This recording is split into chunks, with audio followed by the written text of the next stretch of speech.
यहाँ जो बौद्ध भंते धरने पर बैठे हुए हैं, यानी कि कहें प्रज्ञाशील भंते जी, उनसे भी जानने की कोशिश करते हैं आखिर ये पूरा मामला क्या है। आइए उनसे भी बातचीत करते हैं। भंते जी बनावे,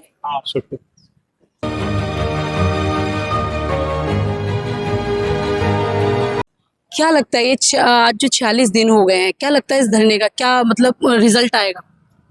रिजल्ट आएगा, थोड़ा देर लगेगा, क्योंकि ये लगभग 134 साल से ये आंदोलन जो चल रहा है जी अनागरिक धम्मपाल जी के जमाने से। तो उस समय का माहौल कुछ और था। 1992 में फिर ये दूसरी बार में शुरू किया था भंते आर्य नागार्जुन सुरेश देसाई जी ने। तो 1995 तक के तो यहाँ काफ़ी 4-5-6 बार में आए, आंदोलन हुए। 95 में 86 डे कंटिन्यू चला था, तब जाके 4 मेंबर बुद्धिस्ट के बने थे, मुझे भिक्खु प्रभारी बनाया था। मेंबर रहते हैं। मेंबर नहीं, हमारे बड़े 4 गुरु लोग मेंबर बनाए गए थे। उस समय में मुख्यमंत्री लालू जी थे। तो आप नाम बताएंगे थोड़ा सा? तो भदंत ज्ञानेश्वर महास्थविर जो कुशीनगर में रहते हैं, जी बहुत अभी वो 90 साल लगभग उम्र है उनकी। जो म्यांमार से आए, भारत में रहे, भारतीय नागरिक है, भदंत ज्ञानेश्वर महाथेरो। दूसरे जो ये आंदोलन के प्रमुख थे भंते आर्य नागार्जुन सुरेश देसाई जी, वो तो जापानीज मूल के हैं, अभी नागपुर में है। वो भी लगभग 90 से 88-89 उम्र है उनका। वो मेंबर थे। भंते आनंद देव नाम के एक भंते थे जो कुछ वर्ष पहले 111 साल की उम्र में डेथ हो गई उनकी, बुंदेलखंड के थे। और भंते आनंद महाथेरो जो दिल्ली में रहते हैं, वो मेंबर थे। वो 4 पहली बार मेंबर बने थे। उसके बाद 18 महीने तक जंतर मंतर पे धरना चला था, 18 मंथ। लेकिन भंते आनंद जी ने तो आप लोगों पे एलिगेशन लगाए। वो एलिगेशन का छोड़िए, वो बाद में जब पहली बार बुद्धिस्ट का सेक्रेटरी मुझे बनाया गया था 1998 में, जी जब मैं वहाँ का भिक्खु प्रभारी था, सुपरिटेंडेंट था, तब मेरे को बनाया गया। तो 3 साल हमने वहाँ का महाबोधि विहार का मैनेजमेंट देखा है। ऐसे 6 वर्ष बोधगया में रहा हूँ। तो उस समय में भंते आनंद जो है वो मैनेजमेंट में देखभाल करते थे, क्योंकि उस समय मेरा उम्र बहुत कम था। जी हाँ, तो मेरी देखभाल और वो संभालते थे सारा।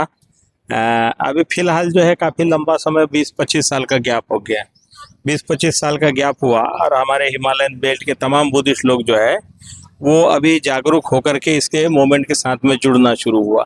क्योंकि हालात ऐसे हो गए कि भारत में जो CAA, NRC वगैरह के मामले आए, तो तब जो अल्पसंख्यक कम्युनिटी जो है, सिख है, बौद्ध है, जैन है, पारसी है, लिंगायत है, मुस्लिम है, जी ये सब लोग अंडर थ्रेट आ गए। इंडियन कॉन्स्टिट्यूशन में सब जो इक्वल राइट है, तो लोग बोल रहे नहीं हिंदू राष्ट्र बनेगा तो फिर ये जो है इनको दूसरी नागरिकता दी जाएगी, द्वयम दर्जा होगा।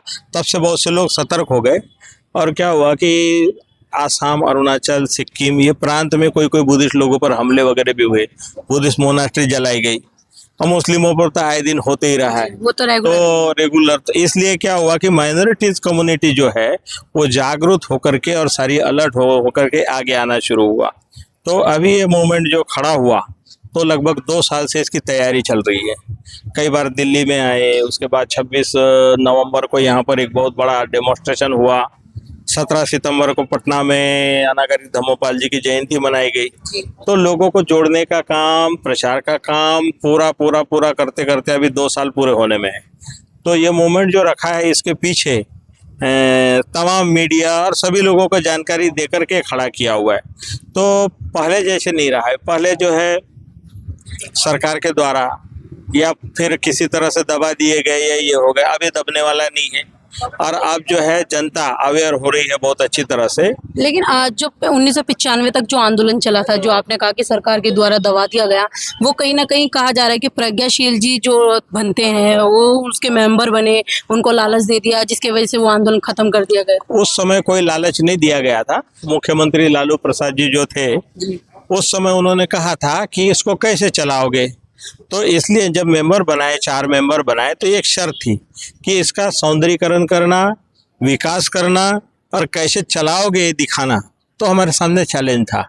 मैं वॉलंटियर था, वहाँ 6 साल सेवा दी है, और वॉलंटियर रह के हमने जो सुंदर बनाया, पत्थर वत्थर लगाया, वो सारा उसी समय का है जो ये लोग मेंटेन करते आ रहे हैं। तो अब जो है समय के साथ साथ कुछ लोग जो है वो अपने, कोई तो उम्र के हिसाब से दिमाग सटिया जाता है। तो भंते आनंद जी का दिमाग सटिया गया। लगभग जो है बीच में देखा होगा ना, संगाराम बुधवार पे कूड़ा पड़ा हुआ है, कितना ऊपर का मंजिल पूरा सड़ा के रखा हुआ है। वहाँ का माहौल कितना खराब रहा है, वो भी तो डिप्रेशन में कई दिन तक के पड़े रहे। तो इसलिए अभी क्या है कि ये जो माहौल सारा गरमाया हुआ है, चारों ओर से लोग आए हुए हैं, ये सब समझदार लोग हैं, पढ़े लिखे लोग हैं, और इस मूवमेंट को जो चला रहे हैं वो भी वेल बने बड़े बड़े नौकरी पर से रिटायर हुए वाले लोग हैं, माने पढ़े लिखे समझदार लोग। बनते जी एक सवाल बड़ा उठ रहा है, और मैं दिल्ली से आई हूँ स्पेशली इसी चीज़ के लिए, क्योंकि लगातार हमारे जो यहाँ पर मनोज अंतानी जी वो वीडियो भेज रहे हैं, हम लगा रहे हैं, लेकिन कुछ सवाल ऐसे हैं कि जो खुद लोग कह रहे हैं अक्सर कि जो ये धरना हो रहा है सिर्फ पैसों के लिए हो रहा है। यहाँ पर जो लामा है वो पैसे कमाने के लिए, और 50-60 लाख रुपए उनके पास आ गया है और उनके अकाउंट में आ गया, लेकिन वो लेखा जोखा जो लोगों को नहीं बता रहे। ऐसे है, सब बेबुनियाद बातें हैं। बहुत से लोग जो है आंदोलन के नाम पे जो अपना अपना स्कैनर डाल के कमा रहे हैं ना, स्कैनर डाल के कमा रहे हैं। कोई बोल रहा है मैं ही चला रहा हूँ, कोई बोल रहा है मैं ही चला रहा हूँ। कोई तो आते हैं हमारे बगल में बैठते हैं, साइंस जर्नी में 2-3 चैनल में बैठे, और बैठ करके अपने से ही बोल दिया धरने लगाओ, इधर ये करो, और अपना डाल करके स्कैनर डाल के पैसे निकाले। अब लोग समझ रहे कि ये तो इनके साथ में बैठे थे। तो वो तो बनते जी भी नॉर्मल बात है, क्योंकि जैसे अभी प्रेस कॉन्फ्रेंस हो रही थी जिसमें वो बोल रहे थे कि आप लोग हमें सहयोग करें, तो वो तो एक नॉर्मल है कि अगर कोई मीडिया वाला अगर सवाल उठा रहा है, मुद्दे उठा रहा है और वो दिखा रहा है, उसको भी कुछ ना कुछ आर्थिक सहयोग चाहिए ना। देखो, पैसा ही सब कुछ नहीं होता है। ये मूवमेंट में जो भी गांव से लोग जुड़ करके छोटा छोटा डोनेशन भेज रहे हैं, सामान भेज रहे हैं, डे टू डे हमारी प्रेस कॉन्फ्रेंस भी होती है। बोलने वाले कुछ भी लगाए कि भाई पैसा, मेरे पर तो कई आरोप थे, क्योंकि मैं 6 साल यहाँ था ना। अरे इसने तो पूरा बुद्ध गया लूट लिया है, ये है वो है। जो चोर डाकू होते हैं ना, उनके बारे में कोई चर्चा नहीं करेगा। जो आदमी जितना ही ईमानदार होगा उतना ही बदनाम होगा जी। हैं। तो इसलिए जो लोग पैसा पैसा बोलते थे, भूखे नंगे लोग हैं जो पैसे के लिए, माने जिनके दिमाग में रुपया पैसा ही घूमता है। हमारे रुपया पैसा कोई लेन देन नहीं है। मेन उद्देश्य है कि देखिए, गया जिले में भारत का एक संविधान है जी। ये संविधान में सब लोग बराबर है बोलते हैं, तो एक IAS अफसर भी बराबर ही है। तो गया जिले का जिलाधिकारी मुस्लिम नहीं बन सकता, क्रिश्चियन नहीं बन सकता, सिख नहीं बन सकता है, बौद्ध नहीं बन सकता है, लिंगायत जैन नहीं बन सकता है। तो हिंदू के नाम पे जो बनाते हैं, तो वो IAS की क्वालिफिकेशन महत्वपूर्ण है, हिंदू शब्द महत्वपूर्ण है। तो अगर वहाँ हिंदू नहीं है तो उसका दूसरा कोई छोटा अधिकारी है, उसको बिठाया जाएगा। तो ये अन्याय है, ये लोकतंत्र की हत्या है, लोकतंत्र के खिलाफ है। ये मजाक है कि गया जिला ये कोई भारत से बाहर है कि अलग है, कोई अलग देश है जो यहाँ पर वो कानून सब अलग रहेगा। तो ये अन्याय है, और अन्याय के खिलाफ में हर कोई जिसके पास थोड़ा बहुत भी दिमाग है वो सोचेगा भारत के संविधान बोलता है सब बराबर है, जात धर्म लिंग भेदभाव नहीं होगा। और यहाँ इतना सरल 75 साल से हो रहा है, तो ये कितना बड़ा अन्याय है, कितना बड़ा जुर्म है। सारे दुनिया के लोग दान दे रहे हैं और उनका दान का दुरुपयोग हो रहा है। ना यहाँ के कोई स्कूल चलता है, ना कोई यहाँ से दवाखाना चलता है। 5 लोग चले जाए तो कमेटी खाना भी नहीं देती, तो पैसा का जाता कहाँ है। मैं वहाँ रहा हूँ ना 6 साल, तो इसलिए मालूम है कि जितने सरकार के अफसर आते हैं उनके स्वागत में आओ भगत में वो सारा पैसा इधर चला जाता है, स्वागत सत्कार और उनके खाने पीने में। और ये मेंबर लोग आते हैं उनका TADA में चला जाता है। तो ये लोग दान देते हैं क्या, इनके लिए देते हैं? जी बंदे, हमारा बात करें, कल जो कहें कि 45वां दिन था और कल रामदास अठावले भी आए जो भाजपा के नेता हैं, मंत्री हैं, तो उन्होंने कोई आश्वासन दिया आपको? ऐसे भाजपा और इसके नेता तो बाद में है। मैं स्टूडेंट लाइफ से जानता हूँ, मैं औरंगाबाद में पढ़ा हूँ जी। वो औरंगाबाद मुंबई में स्टूडेंट लाइफ से जब से रहे हैं, तो ये छात्र नेता रहे, पैंथर के नेता रहे, स्वाभिमानी लड़ाकू रहे। अब तो अब बुढ़ापा आ रहा है, तो इसलिए थोड़ा सा वो पार्टी और इसके चक्कर में उनकी बातों में है। लेकिन व्यक्तिगत रूप से मैं जानता हूँ कि वो कई बार बुद्ध जयंती के प्रोग्राम में आए हैं और बुद्ध गया के बारे में बात भी की। लेकिन अब उनकी भी मजबूरी है कि खुल करके उस तरह से कल आए थे। उन्होंने बोला 2 बात बोली। एक तो ये आंदोलन लंबा चलेगा, जब तक के ये न्याय नहीं मिले तब तक चलेगा, ऐसे चलना भी चाहिए जो बोला है। दूसरा बोला है कि मैं बुद्धिस्ट हूँ, इसलिए मैं आया हूँ, व्यक्तिगत रूप से भी आया हूँ, और हमारे प्रधानमंत्री से भी बात होने वाली है, मुख्यमंत्री से बात करने वाला, आज मुख्यमंत्री से बात है उनकी।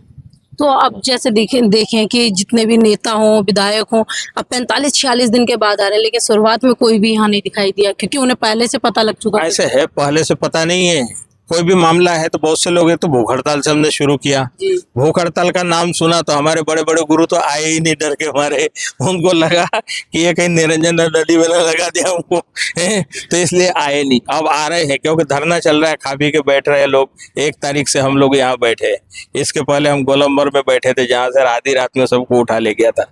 तो अभी जो है देख रहे हैं कि पंडाल भी बड़ा हो रहा है, लोग आराम से बैठ रहे हैं, तो इसलिए वो भी आराम से आ रहे हैं जो भी आने वाले हैं, और उनको मालूम है कि आराम से जाकर के अपनी बात रखेंगे तो ठीक है, अभी भूख हड़ताल वगैरह नहीं है। तो आने वाले सब आएंगे। ऐसा है कि भंते आनंद जी वगैरह से हमारा कोई व्यक्तिगत मतभेद नहीं है, वो ऐसे है कि मैं लगभग 4 साल से। लेकिन मेरे एक सवाल है इसमें भंते जी के ऊपर ही, आपने जब नाम ले लिया दोबारा, तो कि अगर हम बात करें अपने बौद्ध धर्म को बचाने की, अगर हम भंते दोनों आपस में लड़ेंगे तो हम कैसे बौद्ध विरासत बचा ऐसे पाएंगे? है, लड़ने की बातें ही नहीं है, मेरी कोई किसी से लड़ाई नहीं है। मैं तो बौद्ध भिक्षु हूँ, मेरा तो मेन मकसद है महाबोधि विहार बौद्धों का है, बौद्ध विरासत बचे, बुद्ध धर्म का प्रचार प्रसार हो। कुछ लोगों को लगता है कि भाई इतने सालों से बोध गया आंदोलन के सेक्रेटरी रहे, और ये जो है मेरा हेल्थ इश्यू की वजह से मैं थाईलैंड चला गया था, 3-3.5 साल में बाहर रहा, बाहर से लौटा हूँ।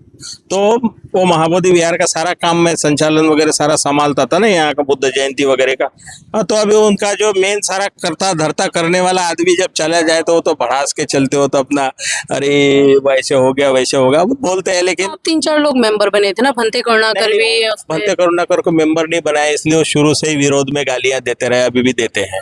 जी। हाँ, क्योंकि उनको जो लोग चाहते हैं कि मेरे को पद मिले, कोई चाहता है पैसा मिले। अब जब दोनों नहीं मिलेगा तो चिल्ला चिल्ली करेंगे। मेरे को ना पद से मतलब था ना पैसे से मतलब था, क्योंकि मैं तो कॉलेज पढ़ते पढ़ते इधर आया हूँ, मेरा तो कोई गृहस्थ जीवन में कोई समय गया नहीं है ना, मेरा आगे न पीछे है। इसीलिए कोई लोग जो है किसी के शक्ल सूरत को देख के भी जलने वाले होते, कोई किसी के पढ़ाई लिखाई को देख के जलने वाले होते। हाँ, तो कोई लोग भड़ास निकालने के लिए कोई भी इशू पकड़ लेते हैं। हाँ, तो इसलिए कोई बात नहीं है, सब लोग आएंगे और न्याय के रास्ते पर अब नव युवा पीढ़ी और तमाम सभी लोग जुड़ते आ रहे हैं, पूरे देश से आ रहे हैं। लेकिन युवा कहीं दूर दूर तक नहीं दिखाई दे रहा, क्योंकि युवा में कुछ ही लोग दिखाई दे रहे हैं, वरना तो सीनियर सिटीजन कुछ ही नहीं आ रहे भी है, जा रहे भी है और आएंगे भी। अभी ऐसे है कि बेरोजगार जो है ना, अब हमारे पास कोई रोजगार की स्कीम होती कि भाई आओ यहाँ कुछ रुपया पैसा मिलेगा तो आते, वो थोड़ा दूर दूर से देख रहे हैं, लेकिन आने जाने वालों का सिलसिला बढ़ रहा है। पढ़ रहे हैं, जो पढ़ रहे हैं वो आ रहे हैं, समझ रहे हैं वो आ रहे हैं। हमारे चैनल लाइक, शेयर, सब्सक्राइब देखना मत भूलिएगा। जय भीम, जय भारत, जय संविधान, नमो बुद्धाय। धन्यवाद। चैनल आर्थिक समस्या से गुजर रहा है। अगर आप बहुजन समाज में बाबा साहेब अम्बेडकर और तथागत बुद्ध की विचारधारा को अधिक से अधिक लोगों तक पहुंचाना चाहते हैं तो हमें आर्थिक सहयोग प्रदान करें, ताकि हम अपने चैनल के माध्यम से देश विदेश में समता, बंधुता, एकता और संवैधानिक अधिकारों को ज्यादा से ज्यादा लोगों तक पहुंचा सकें। आप अपनी सहायता राशि नीचे लिखे खाते में जमा करा सकते हैं।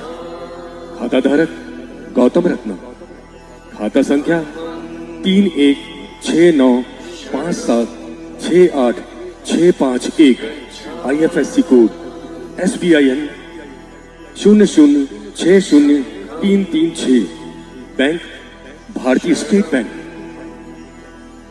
आप हमारे बैंक खाते का विवरण स्क्रीन पर भी देख सकते हैं। जय भीम, जय भीम। मैं गौतम रत्ना गौतम फिल्म्स प्रोडक्शन में आपका स्वागत करता हूं। आप हमारे प्रोडक्शन हाउस के अंदर अपना कैरियर बना सकते हैं as a film director, as a producer and actor and actress and editor and cinematographer also. अगर आपको फिल्म से रिलेटेड कुछ भी प्रोजेक्ट आपको बनवाना है तो हमारे पास में पूरा सेटअप है, जिसमें फिल्म कैमरा है, शूटिंग लाइट्स है और एडिटिंग है।